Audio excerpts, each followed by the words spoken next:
It's 6 p.m. and we will now begin the November 26th, 2024 meeting of the Manhattan City Commission. Will you please call the roll?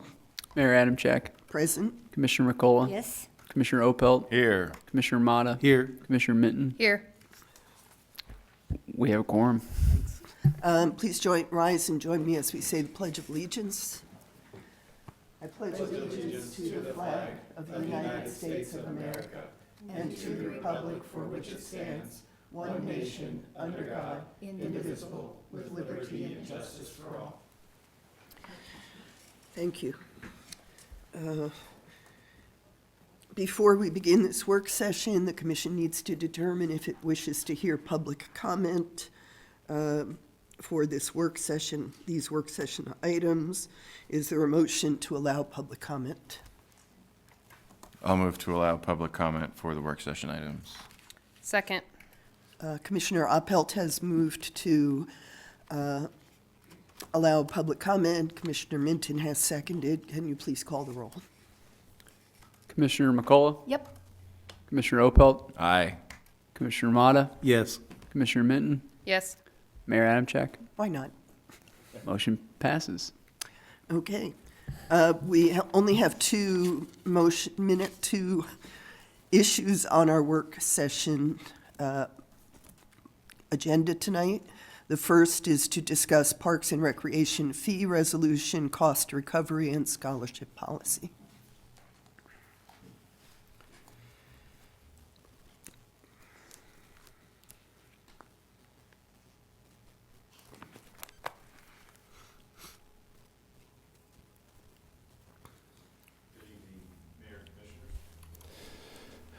Good evening, Mayor and Commissioners. Aaron Stewart, Parks and Rec Director, here to present on the fee resolution that's being proposed for the December 17th legislative session.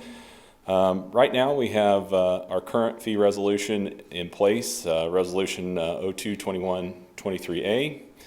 And we also have a resolution that applies to the zoo that is, covers some pieces that weren't updated in that latest resolution 08-19-14N. So those are the two at play that we would repeal and replace with this new resolution. Again, program fees are primarily set administratively at this point. Facility fees, rentals, and certain programs are still set by resolution. Part of what we're after is to be more policy driven with cost recovery in the scholarship policy and plan, and how that would fold into us setting fees administratively. We believe this is a more strategic and flexible approach and ideally provides more financial sustainability. The policy-driven defined objectives, they will align with our mission and core values, and ideally can generate more revenue and reduce our reliance on tax revenue. So our policy objectives are to balance equity with financial constraints. We also want to provide universal access to parks and recreation. The end game here is to get to that 35 to 40% cost recovery.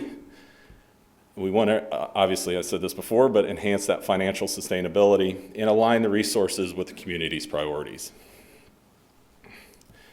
So our methodology of how we do this.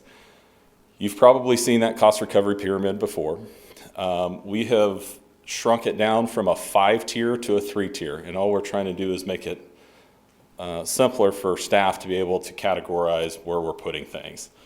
Community-wide services, 0 to 35% recovery. So this is a prime example of something like Arts in the Park that we don't charge for. Arts and humanities, we find that to be a full community value and want to be on the lower end of that spectrum. As we move up, community individual services, the 35 to 75%. Youth sports, youth programming falls into here really well. There's community benefit, but it's also a lot of individual benefit for those who participate. And same thing with individual services. So that's primarily something that benefits me and me alone. Even though we don't necessarily do this here, I think it's one of the better examples. Something like personal training, yes, having a healthier community is a benefit to all of us, But the reality is that kind of service would directly benefit me and not really anybody else. Facilities can also fall into this. Ideally, they're going to fall in that community-wide services, but depending on what they are, they could move up the ladder.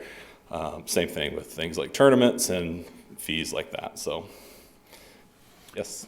Do we have, aside from obviously the zoo and Discovery Center, which we're looking to get cost plus 10-20%, do we have other individual services or anything that you would put in that category currently?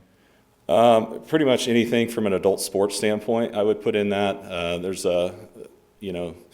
arguably you could put the fitness center at the Douglas Center in that area. So, yes, I don't know that I could run through every program or facility we do. But yes, there are going to be programs. And part of what we're going to do is the analysis over the next year to determine where they fall and why they fall in that. Do we offer personal training right now? No, Okay. no, it's just an easy example to Yeah. point to being very individually benefited. So, Okay. where in the past, like past organizations, we would have charged 150% for that. Right. Okay. So again, need to do that cost of service analysis to make sure that we have all direct and indirect cost. Currently, right now, we're just doing operational costs, meaning the programs that we do cost recovery for, we're just taking the direct cost into account and not the indirect costs. So we would need to reanalyze those programs as well. And of course, market analysis, what will the market bear? It may fall where we need to charge 105% based on our methodology, but the market only supports 65%, and we would need to take that into account. So the entrepreneurial approach, and again, I think on the other swing here is it may fall in that 0 to 35%, but it might be something that's a high demand, high desire that could generate revenue. So we would do that in a high demand situation. And then, of course, cost reductions. There's two sides of our coin, revenue generation, but also creating efficiencies and reducing cost. So making sure that programs are as cheap as we can offer them. One of the benefits here that I've never had in other locations is a foundation that will help with this, and that's a really big deal. Obviously, we're committed to the equity. We would not be proposing this without an avenue to make sure that people can participate. So universal access, removing the financial and physical barriers, making sure that we offer a full scholarship and financial assistance. Our current plan is tied $150 per family, and it maxes out. It also does not apply across the board, and so that's something we're looking to change. Ideally, we'll have not ideally, I know we have this partnership with a foundation that is willing to supply funding to back those scholarships, so to make us financially whole. So if we're saying a program is $60 and it's half off, they will backfill the other $30. So that's a huge benefit that, again, not a lot of places have. And so we want to make sure that as we implement, we're balancing the cost recovery with affordability. We're also targeting programs that serve underrepresented and underserved populations. So some of our changes: remove the household limits, expand the eligible programs, it will restrict it to residents of the school district and or Manhattan residents. So there are some residents in Manhattan that are not in the school district. They would still be eligible. Primarily backed by the Manhattan Parks and Rec Foundation. However, I would say if those funds weren't there, we would do what we're doing now, which is absorb that cost within the budget. So to be eligible, they would need to register before the early registration deadline. Obviously need to be enrolled in a program that could be free and reduced lunch, some sort of federal state program, SNAP, WIC, whatever it may be. The other thing we plan on doing, and Scott Voos, who works at Be Able, he and I grew up together, and we had a good conversation. Not everybody has this information readily available. So if there's an organization that's willing to write a letter in support, we would then offer that. And in this particular case, if it was Be Able, and so we're dealing with unsheltered, we would automatically put them at that highest tier and provide a full scholarship for them for the use of our facilities. And that's kind of what the next page is. We would renew this annually, but that's kind of what the next page is. So we would do a 100% discount if something was to come from Be Able. So What's FPG? Federal Poverty Guidelines. Oh, okay. And so there's a spreadsheet out there that we can apply to, so it makes it real easy for staff that they click into that and they determine this on an annual basis.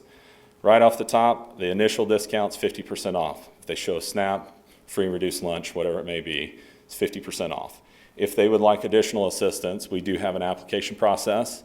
We're working with organizations to try to make that as simple as possible. There have often been barriers to assistance by difficult paperwork and difficult proof. So we want to make sure, I feel like we need to have something, but we're trying to make that as simple as possible. So Aaron, the city would essentially just invoice the foundation for Yes, because the city will handle all of the yes, allocation of scholarship? yes. Okay.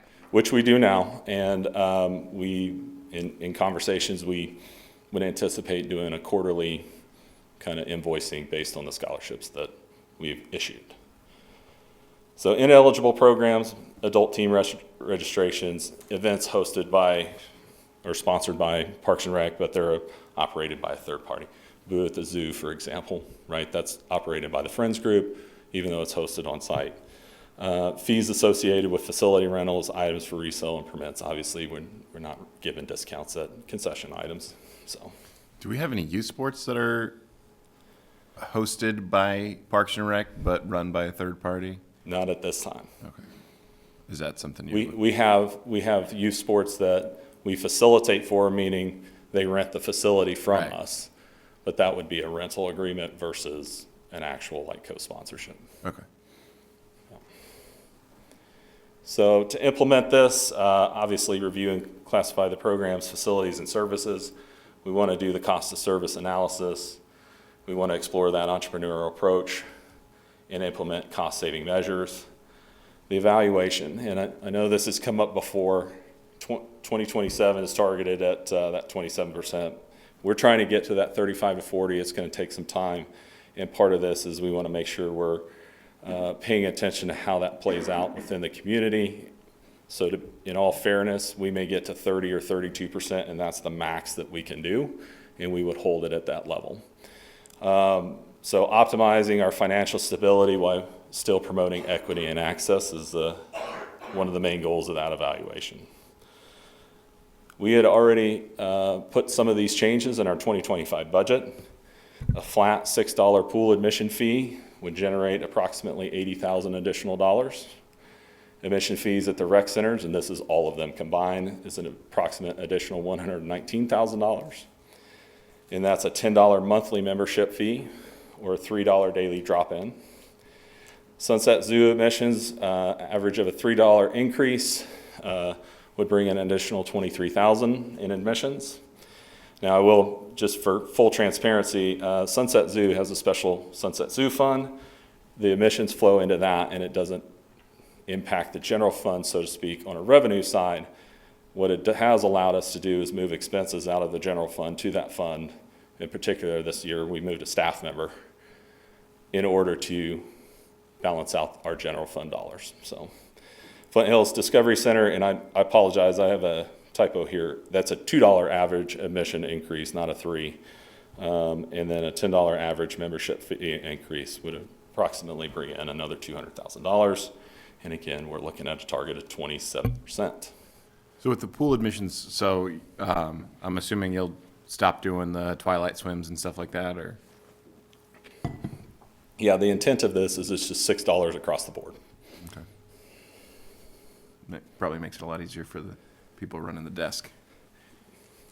I mean, we could talk about the fact that it's $6 and not a 5 or a 10, but Well, yeah. So $6 would make it easier. It's a single point of admission. Obviously, we still have pool passes and those things, but which is the primary user of our Twilight, by the way, is a pool pass patron. We're actually not generating a lot of drop-in Okay. from that time period. So, questions? I do appreciate your pointing out that you would take testament from be able. I would suggest that as this goes into effect, you have a meeting with people at Shepherd's Crossing, the Crisis Center, the Emergency Shelter. We forget that kids are frequently in these locations. I've just learned recently that Fairy Godmothers is actually providing a scholarship for childcare for people who are temporarily housed at the emergency shelters or the crisis center. I'm sorry, I can't remember which, but I think it's easy for us to forget that there are people who would greatly benefit from being able to have recreational services. So thanks for that. So how exactly I mean, you may not have worked this far out, but what's the application process going to look like? Is it going to be all online, or are they going to be able to come in and do that in person, or what? So again, I think just initially, we would want to have both and make it as easy if we could hand them a piece of paper and they could complete it. If they're applying for the additional assistance, we'll have to have some sort of documentation, but I think the intent is to make that as minimal as possible. And I think we would also have that opportunity online if they have that ability. And generally speaking, not everybody, this doesn't work for everybody, but generally speaking, a lot of people still have smartphones, even if there's some financial difficulties there. So ideally they could do that there, but the reality is not everybody's going to have that. And so having a paper form that we could take in would also, and we could have that out at locations. How do you see collaborating with the school district in terms of verifying eligibility? So typically, the school district has provided that information. I would anticipate, in past, we've never had any trouble getting that verification if we needed it. And typically what that looks like is it's just a list sent to us in August. And when do you anticipate trying to implement this? Next year, as soon as we can. And we may have to work our way through that, but I would anticipate trying to start in January, especially if we're starting with a new cost recovery policy. To me, they go together. Yeah. Well, I appreciate, trying to make it as easy as possible. I know we've talked about a lot of times these means-tested programs end up costing more money to administer than they would save if we just gave everybody who asked for it money. So it sounds like we've kind of found a nice medium there to have some controls over it. And I am very anxious to see how it turns out. Sure. So you mentioned how the cost you have right now for the individual items is just the operational cost, so you're gonna go back and do the cost accounting to put in, I guess, things like grounds and maintenance and and things of that nature. But the total number, like we've seen before in budget presentations, I would assume is everything, is you're just taking total revenue to total cost for the grand total number. So yes, right now, and as Commissioner McCullough pointed out, we had the ice rink in one line for 1 year, and then it got moved. So part of what we're trying to do is align things, and especially with the new ERP, into new cost centers, so we can actually be more directly reflective in finer detail of what's got cost recovery going on. Right now, we can do that to a certain extent, but primarily how we would judge it is the overall cost recovery. There's going to be ebbs and flows in programs that some are 0% and some are 85%, where you think that maybe they should be at 35, but part of that is back to that entrepreneurial approach. So we really try to negotiate to the overall number of getting the entire department to 35 to 40%. And I would ask how we're judged is that overall number. We will be reviewing individual programs and facilities on the other number as staff, and ideally with the new ERP could produce that if it was desired by the commission. Yeah, it's nice to know which ones are your loss leaders and which one are you really making. I can tell you that right now. It's called swimming pool. Aaron, could you just elaborate a little bit more when you refer to the entrepreneurial approach? What does that encompass? Yeah, so just working on dynamic pricing, things like recognizing that things that are in high demand that could be charged more for. So really looking at market conditions. So, what is somebody else charging for this service maybe in our region? Maybe they're not, there's not too often that we have a lot of organizations offering the exact same services that we are. So you kind of look wider. So, and what is the desirability? Are we filling up or do we have wait lists? Now, there are two things to do with that. One is, can we expand? And that would be the initial thing, is to try to expand. But two is, if it's that popular and that desirable, pushing that pricing up. And that's why it's so important to have that backside with the scholarship fund, because what we don't want to do is price people out. We want to offer the level of assistance so that they can participate. But those that can afford it, and I'll just use myself for an example, I can easily afford to pay $6 per person for my entire family to go to the swimming pool. I can. And I can do that multiple times over the summer. Or furthermore, I can pay for the full pool pass. So as that desirability goes up, as we apply that kind of approach of what's desired and what the market will bear, we would apply that fee to that. So it's really to try to look at market conditions over just looking at what does cost recovery say as a national standard. It's meant to turn things that could be a profit center into a profit center. But again, we're trying to make sure that we have that avenue, that we're not pricing people out.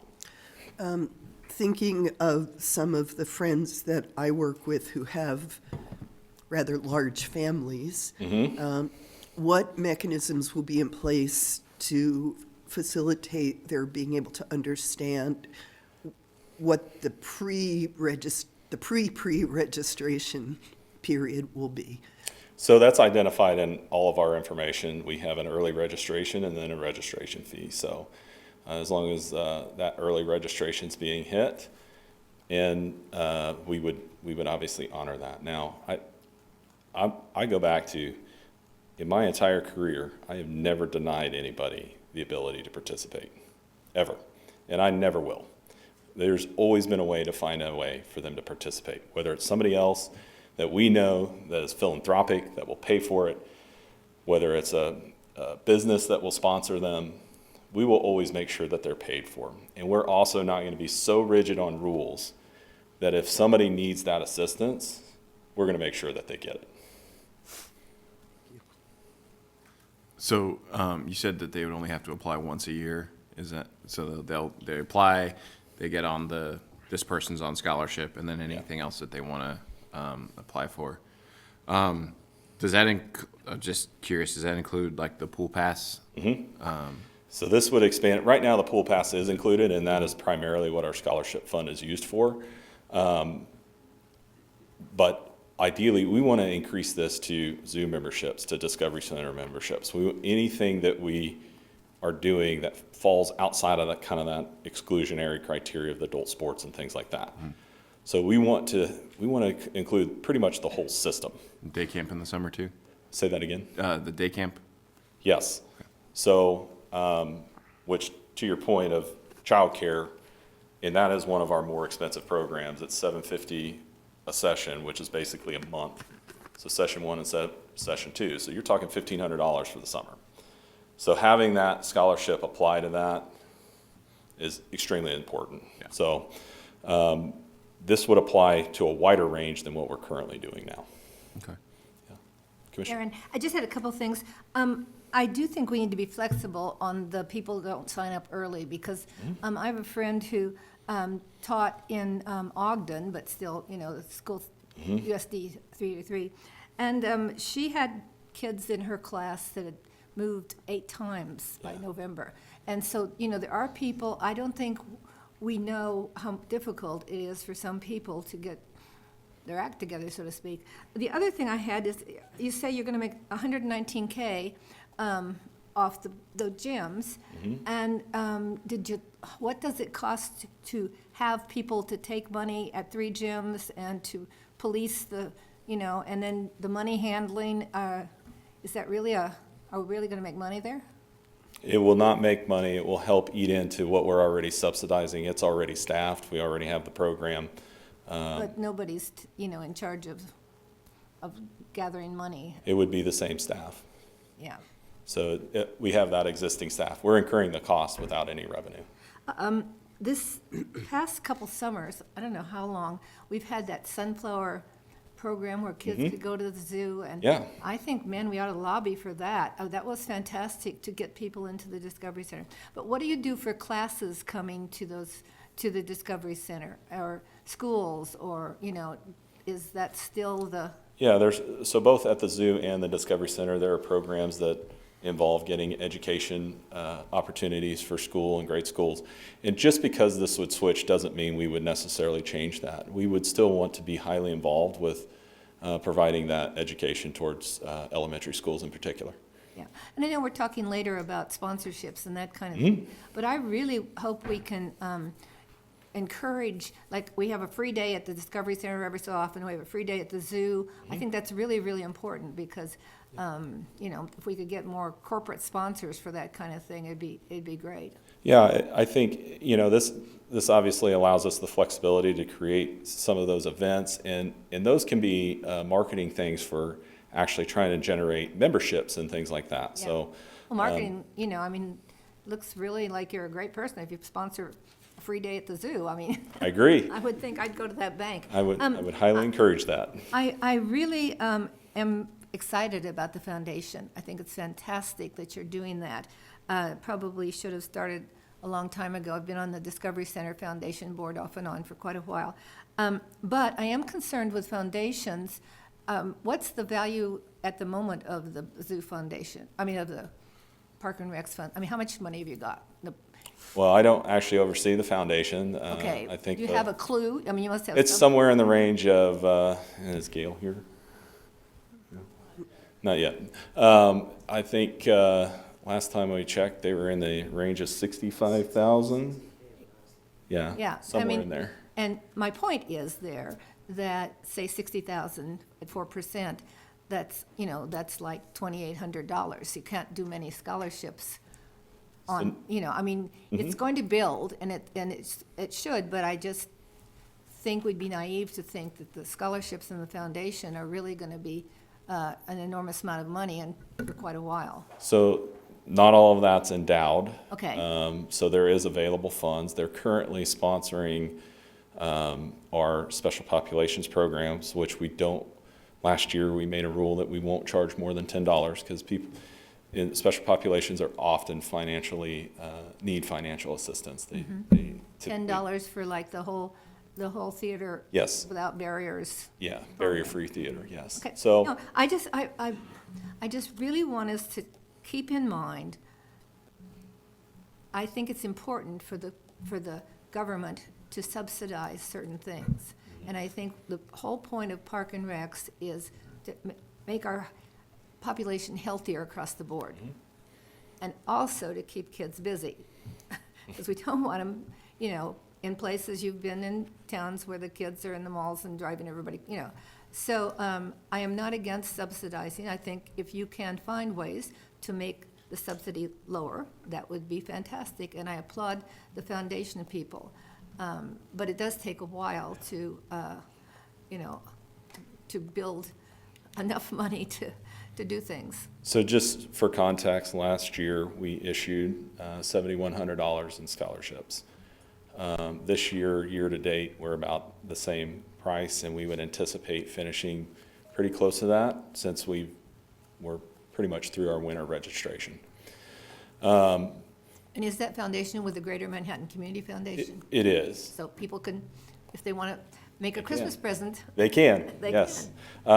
So I would hope that as the foundation grows their ability to fund that scholarship fund, is we're also growing in our need for that, because that means more people are utilizing it.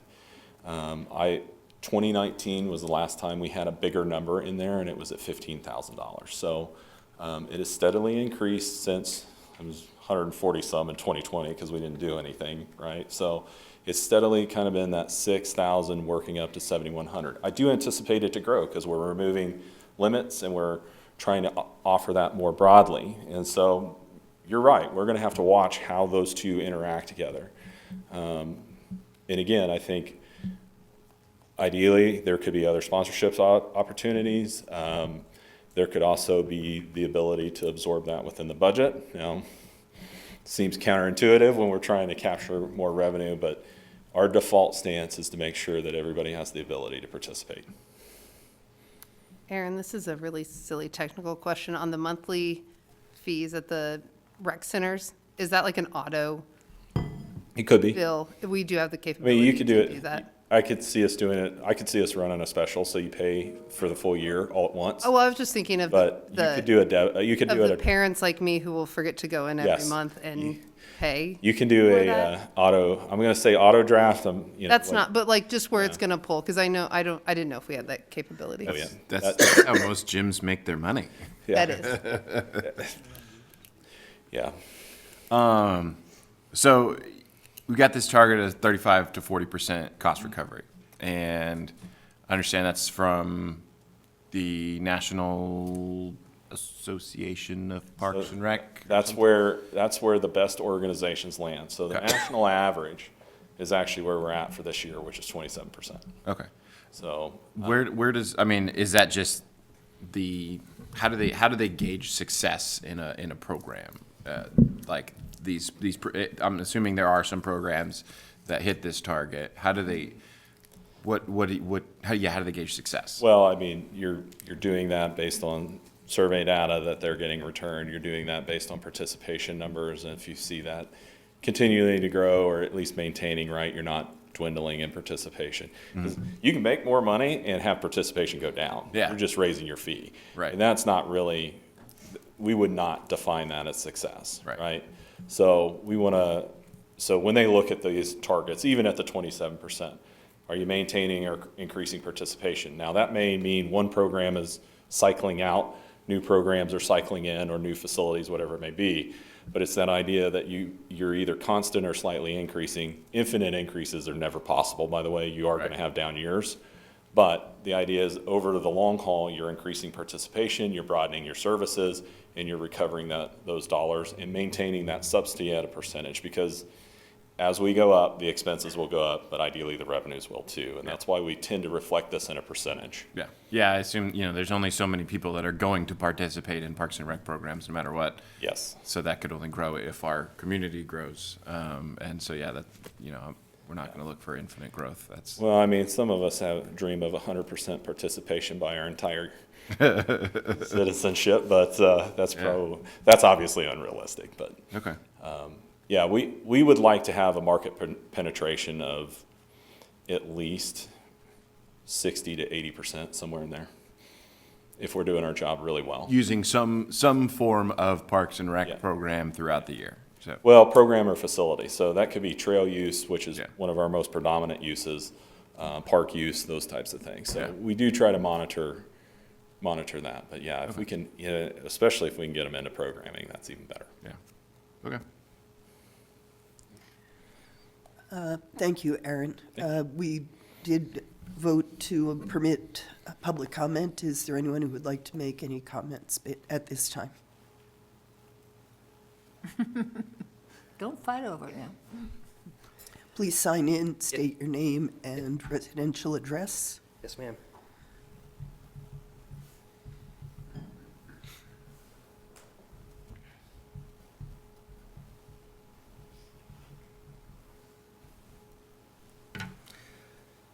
Good evening, Commissioners, Mayor. My name is Matt Enoch. I live at 2707 Browning Avenue here in town. I am the Interim Director of Family and Morale Welfare and Recreation at Fort Riley, and serve as a Fellow of the American Academy of Park and Recreation Administration, and serve on your Parks and Rec Advisory Board. Proud born and raised Manhattanite. When you hired Aaron here, you made a commitment to professionalism in Manhattan Parks and Recreation.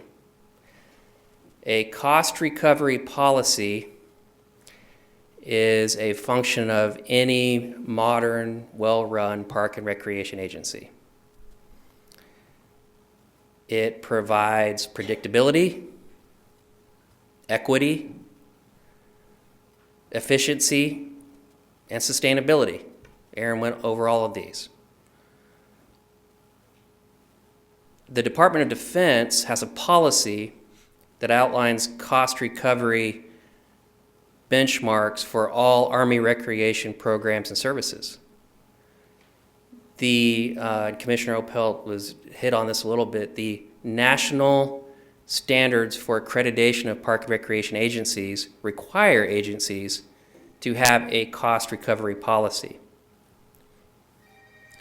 The elements of the cost recovery policy, including the scholarship program, the administrative, Aaron's ability to set fees and charges administratively, and other elements of the plan, the benchmarks, which are very similar to Department of Defense benchmarks, and like Aaron said, they're close to what the benchmarks are in the field.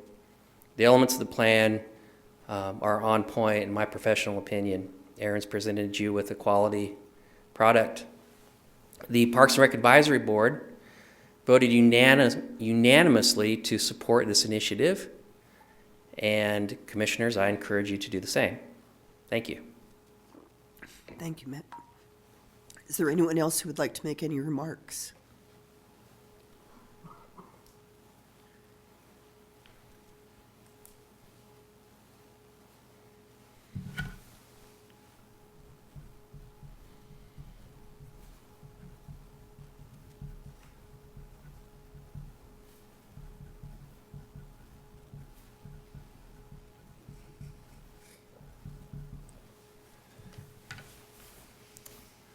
Hello, Commissioners. Tracy Anderson, 116 E.J. Frick Drive, Manhattan, Kansas. Here as a board member of the Manhattan Parks and Rec Foundation. And just a quick update, it's $70K that's in our coffers right now, not 60. So Gail chimed in via text on that. I also want to ask for your support of this. As a foundation board member, and out there trying to raise funds to help support Parks and Rec. Everything that Parks and Rec can do to bolster itself helps us. And obviously, we want to ensure, again, the reason the foundation was created is we want to ensure every kid and every adult gets to participate in any program that Parks and Rec offers. So the more it supports itself, the easier our job as a foundation is to help support Parks and Rec. So I would ask for your full support of what Aaron is asking here tonight. Thank you, Tracy. Is there anyone else who would like to speak? All right, seeing no one else approaching, we will close public comment on this item. As this is a work session, we have no action required. The revised resolution will come before us soon. We do have a second item on the agenda to discuss a policy for naming of city facilities. Commissioners, is there a motion to allow public comment on this item? I move we allow public comment on this item. Second.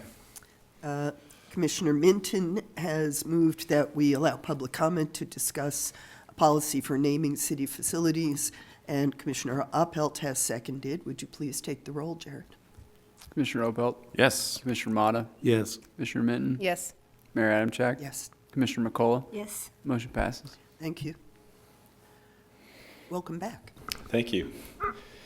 So, ironically, this fits actually really well with cost recovery because when we talk about generating fees, they don't just have to be generated through program fees. We can do this through other means, and this is one of the things we're going to talk to you about with the SECO naming and sponsorship. So, and really, the naming is the resolution. So let me be clear. I did include sponsorships in this just to get an idea of the overall package, but the resolution that will come before you is specifically about naming. So. Just obviously a little history, I'm sure you know, but 2017 voters approved the sales tax to fund the SECO improvements. We passed the GMP in July of 2024. In that passage, there was $665,000 dedicated towards 6 alternates leaving $1.4 million unfunded. So part of what our attempt to do is, and I know you're going to get here in a week, an update on SECO. So those dollars will continue to move. However, part of this is generating the revenue to make sure that we get all those alternates. As things change through construction, as things go long-term, we want to try to generate additional revenue. So initially, we want to make sure that we're using that for the completion of the alternates. Long-term, we anticipate using this for capital reinvestment and maintenance operations. So this alternate funding obviously reduces the reliance on tax funds. There was conversations about the cost of maintenance of SECO and the budget, and I think it was early, like February, something like that. It was really early. So, but this is an opportunity to provide additional maintenance funding annually that would help cover that cost that wouldn't have to be generated through tax dollars. So we would anticipate that if we do naming agreements, they would be for 5 years. Donors would be required to place 50% down, with the remaining balance being annualized over the term of the agreement, that 5 years. So ideally, we've got at least 2.5 years paid for up front in case there was something that happened, and I'll get to that on the next slide. Implementation costs are covered in the donation. So obviously, we'll pay for the signage, we'll pay for hanging it up. All of that would be included in that donation package.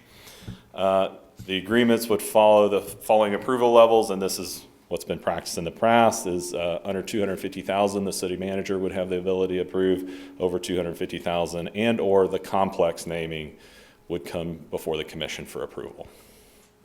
So that's, Aaron, sorry, we are not the sole owner of Seco Park. When you talk about the complex, are you referring specifically The ball to fields. the ball fields? Yeah. So I do think I do think we would try to go after some naming of tennis, but we need to have a conversation with the school district, as that, even though the facility will be our property, it is on their land. So we need to have some conversations, but we do anticipate trying to pursue that if possible. So is this only for Seco Park, or are we going to implement this? Seco Park is kind of the initial Okay. phase, and I'll kind of cover some of that. Okay. So, again, how would we remove a naming?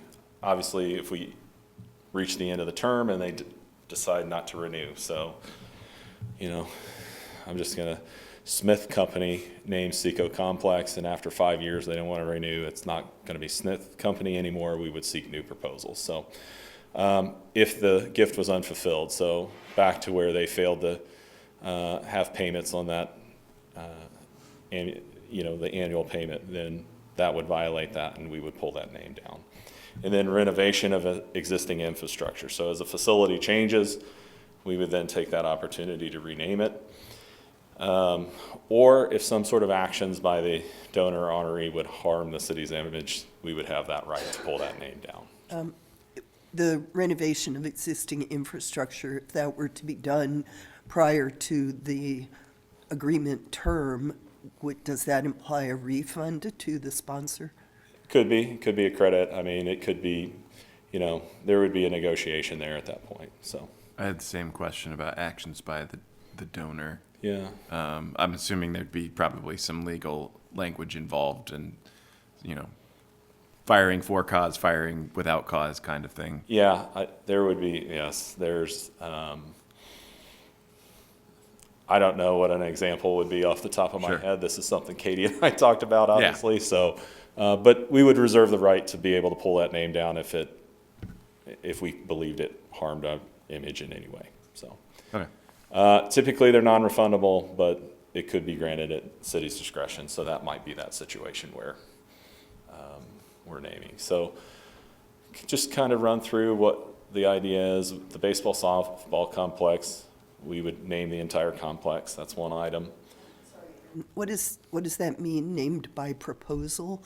Yeah, so we're not putting a dollar amount to that. We're seeking proposals to get the maximum dollar for that amount.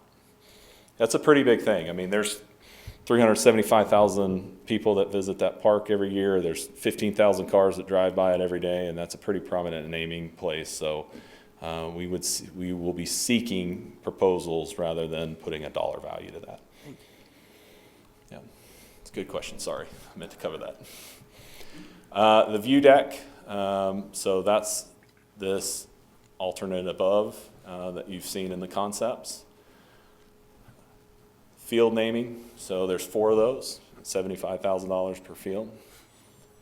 Concessions room, and so this is kind of the concept building, so this will be the underneath.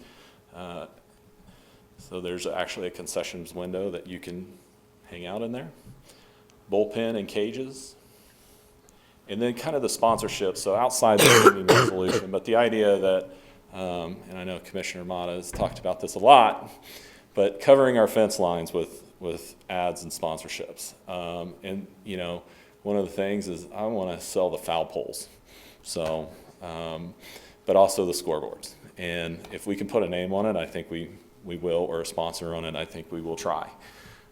So there are more than that are available, but ideally we could fit about 100 signs in the outfields of Seco. Aaron, we look at those more as an annual sponsorship, not a 5-year commitment, but a Yeah. seasonal sponsorship or something like that. Good question. What we would try to do for sponsorship signs is 3-year agreements, so they're shorter. So the $1,500, it's $500 annually, but it's $1,500 for 3 years. And the intent there is that we're not remaking signage all the time, but you know, we would be open to negotiate.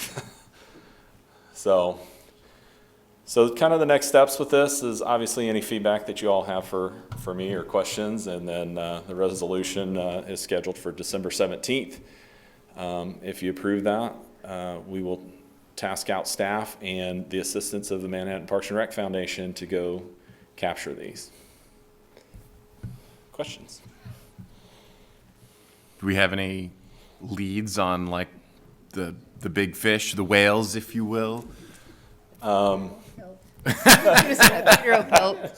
Ballpark. Sounds like I just got one, so, no, not at the time, but we haven't, this is the first time anybody public is seeing this, so, we would create marketing material to assist staff and the foundation with trying to go out and capture that.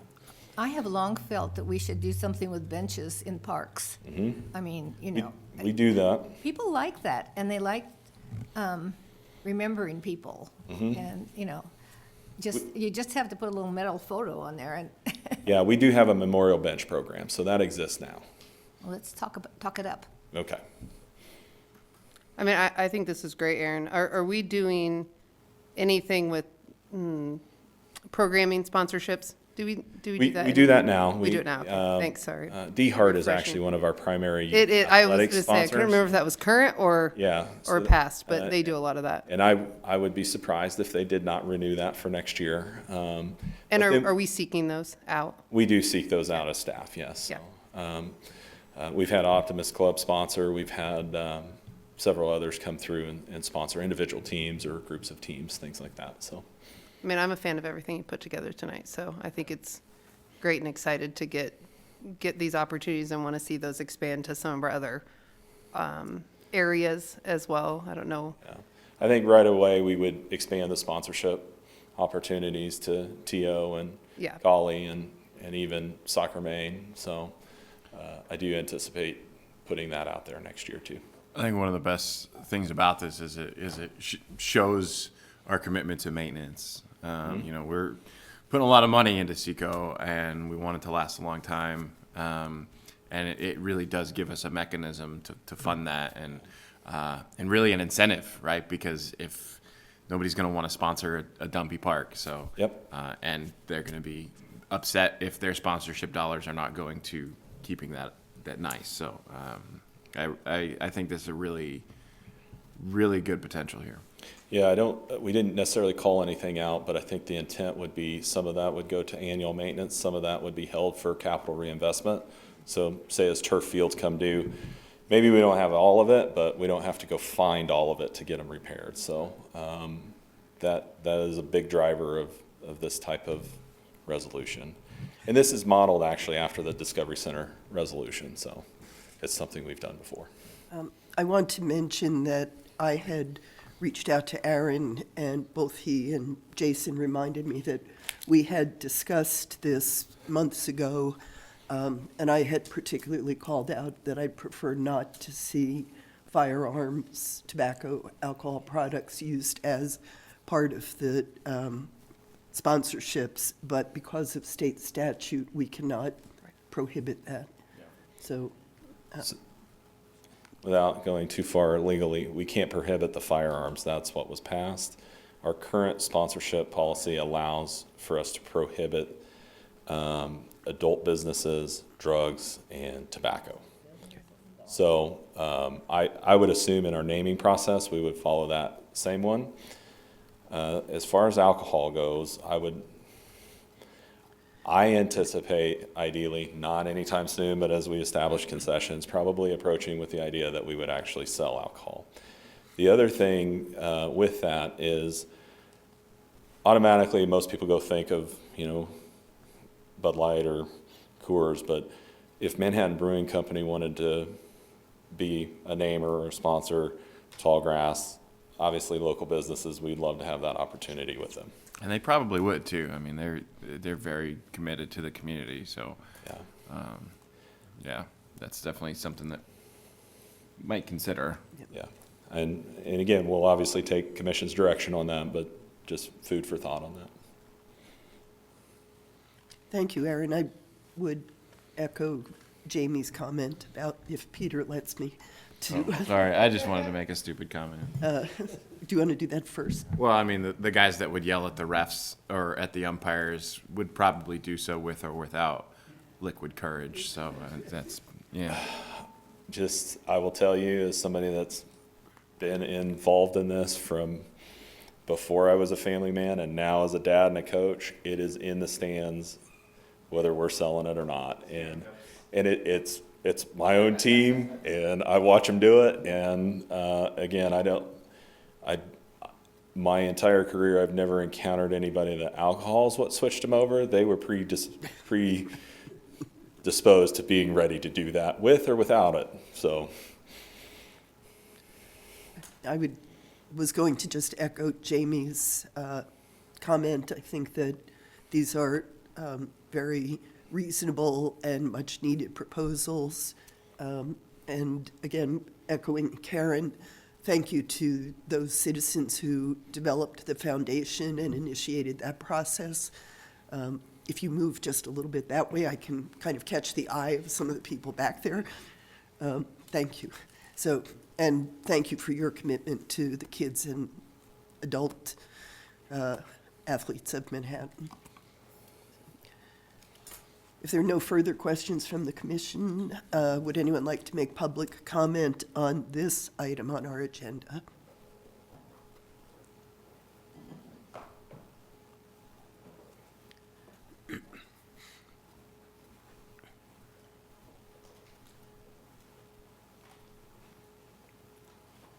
Good evening, Commissioners. I apologize, I'm a bit gimpy tonight.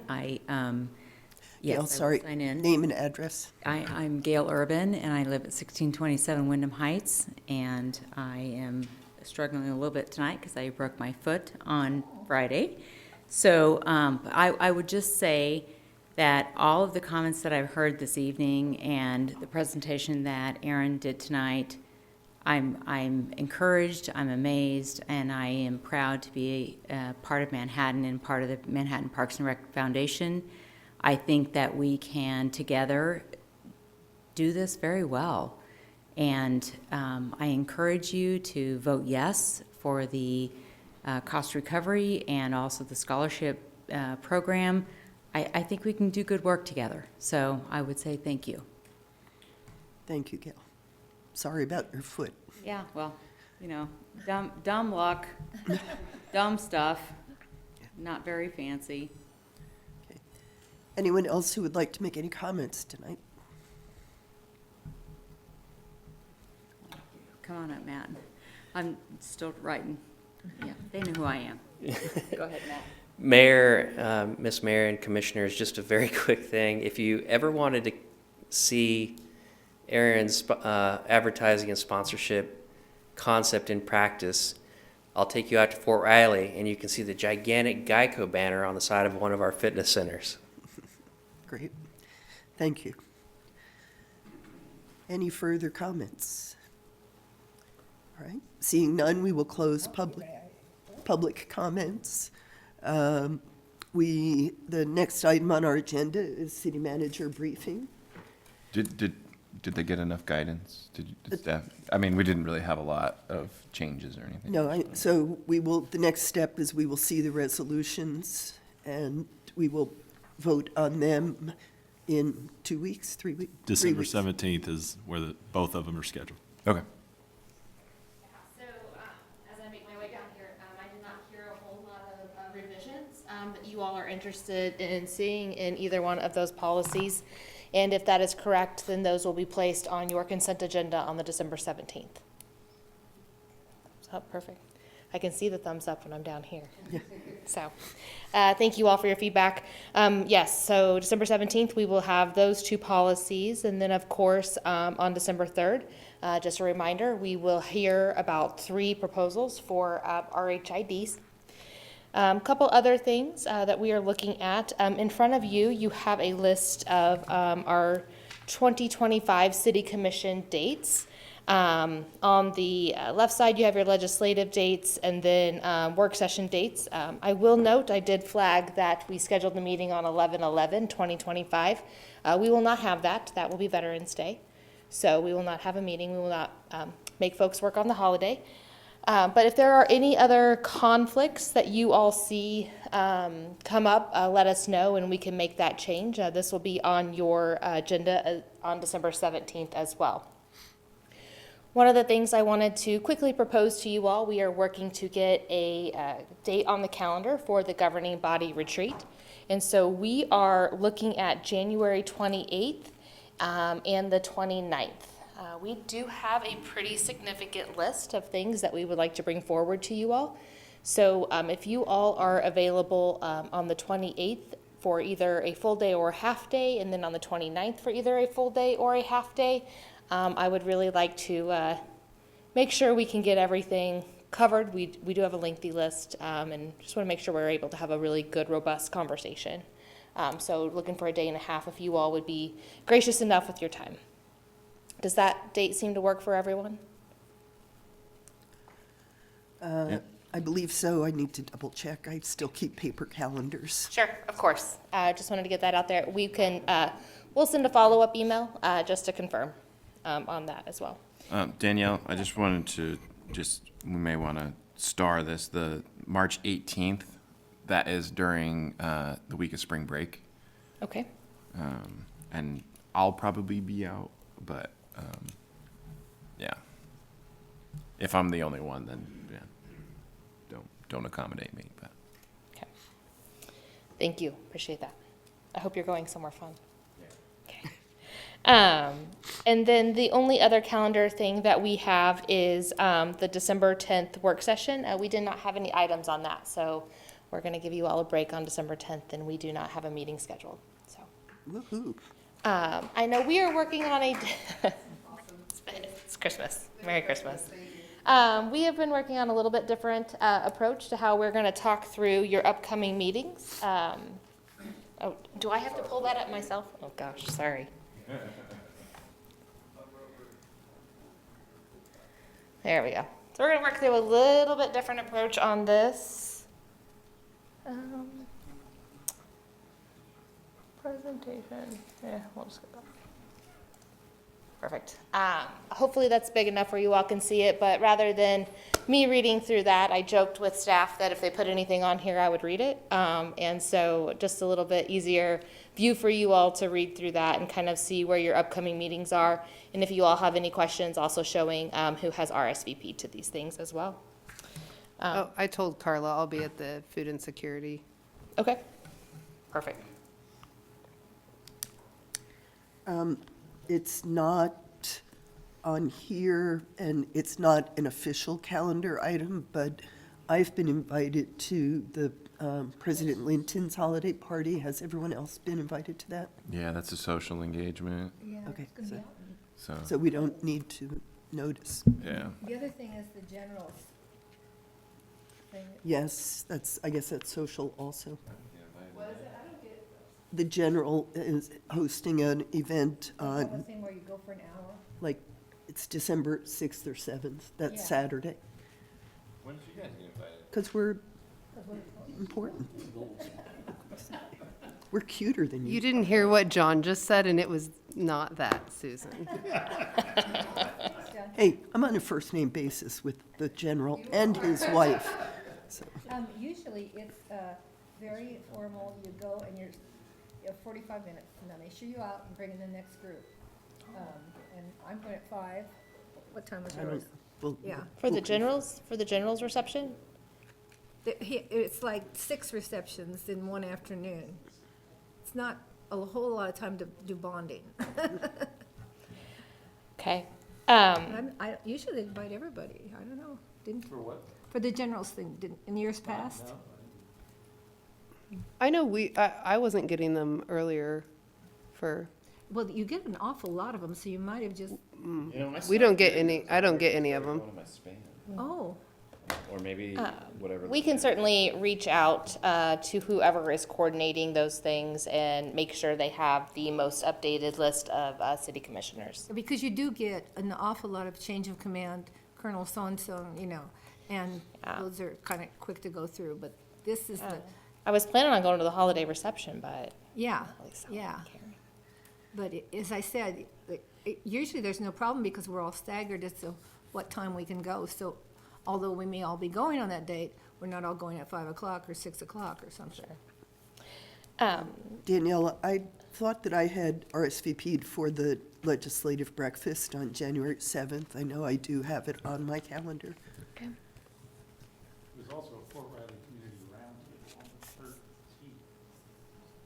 the 13th. was that regarding, His office was doing, I haven't, decided whether I don't think I can make that one, but yeah, I got the impression that was not I an went to my all-in. personal one. Yeah, I don't think that was an all commission invitation. I think they're trying to That one. put a committee together for the transportation round. Is that the one I you're can talking about, recommend. Commissioner Mata? John? Huh? Dan- Are you talking about the transportation roundtable? Yeah. Yeah, I think that's an invitation that did not get sent to everyone, so. Okay. Probably because you were on the law board. Yeah, that could be. Yeah.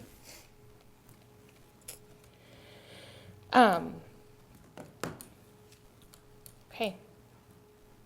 Anything else on this list here? I know the food insecurity legislative coffee. I will be at a conference for the Kansas Association of City Managers on December 5th, and so we are trying to identify if anyone in our office has the capability to attend that, just since be a good opportunity for someone from our staff to go. So we're going to work on that. Jason's going. Volunteers. Okay. Well, if you all do not have any additional questions for me, we can adjourn our meeting. Come and put your turkey in the oven. Any additional questions for Danielle? Nope.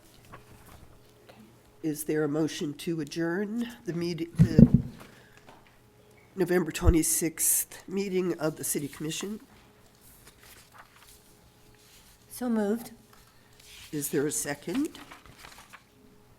Did you have a question? Second, no, it's okay, I'll figure it out. Okay, she seconded. Who seconded? Jamie. I did.